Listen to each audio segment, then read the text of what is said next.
नमस्कार मु धीरेन महांती आज जानिबा ओडिशार 9 नंबर विधानसभा क्षेत्र सुंदरगढ़ विधानसभा निर्वाचन मंडली विषय रे।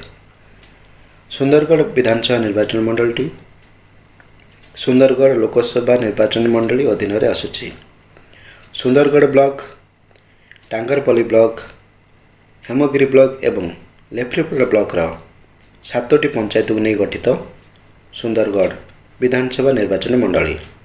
सुंदरगढ़ विधानसभा निर्वाचन मंडली अधीन रे 4टी पंचायत समिति एवं गोटे पौर परिषद आसुची। सुंदरगढ़ विधानसभा निर्वाचन मंडलटी शेड्यूल ट्राइब पर संरक्षित। सुंदरगढ़ विधानसभा निर्वाचन मंडल वर्तमान टोटाल भोटर 1,92,245।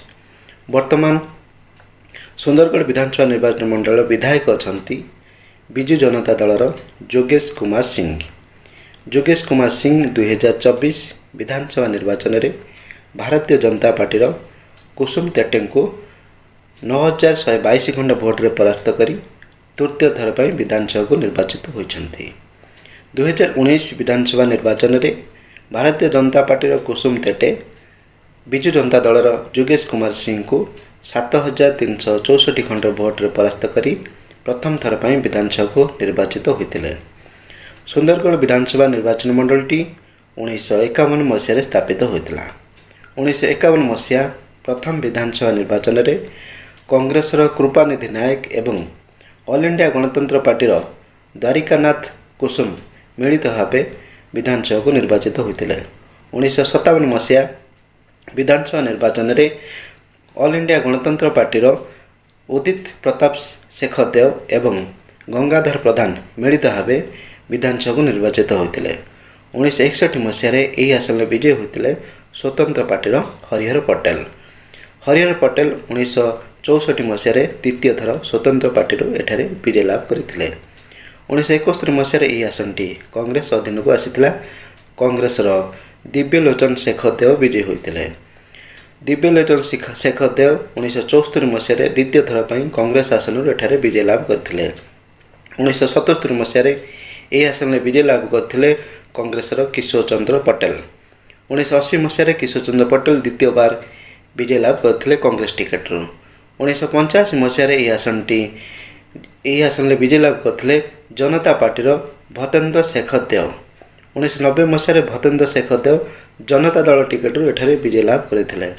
1995 मसीह यही आसन विजय लाभ करते कांग्रेस किशोर चंद्र पटेल। 2000 मसीह यही आसनटी भारतीय जनता पार्टी अधीन को आसीथिला। भारतीय जनता पार्टीर शंकरषण नायक एठारे विजय लाभ करते। 2004 मसीह शंकरषण नायक लगातार द्वितीय थर भारतीय जनता पार्टी टिकेट यही आसन विजय लाभ करते। किंतु 2005 शंकरषण नायक मृत्यु पर यह आसनटी खाली पड़ता। यही आसन में पत्नी सुशीला पटेल चाकरी छाड़ी निर्वाचन कैरियर आरंभ करते और उपनिर्वाचन में छिड़ा होते। से उपनिर्वाचन विजय होई प्रथम थर पर विधानसभा को निर्वाचित होते। 2007 निज झीर मैट्रिक परीक्षा केस फसी सुशीला पटेल निजर लोकप्रियता हराई बसते। 2009 मसीह यही आसन विजय लाभ करते कांग्रेस जोगेश कुमार सिंह। से बिजु जनता दल प्रार्थी सुनील कुमार सिंह दे को परास्त करी प्रथम थर पर विधानसभा को निर्वाचित होते। 2014 विधानसभा निर्वाचन में श्री जोगेश कुमार सिंह कांग्रेस टिकेट रे एथारे द्वितीय थर विजय होते। सी बिजु जनता दल प्रार्थी कुसुम तेटे को परास्त करते। 2019 विधानसभा निर्वाचन में श्री जोगेश कुमार सिंह कांग्रेस छाड़ी बिजु जनता दल में जोग देते और बिजु जनता दल तांको टिकेट देथिला। सेपटे भारतीय जनता पार्टी टिकेट देथिला बिजु जनता दल प्रार्थी कुसुम तेटे को।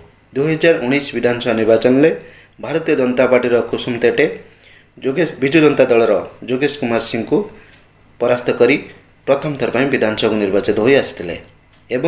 2024 विधानसभा निर्वाचन में बिजु जनता दल जोगेश कुमार सिंह भारतीय जनता पार्टी कुसुम तेटे को परास्त करी वर्तमान विधायक अछंती। नमस्कार।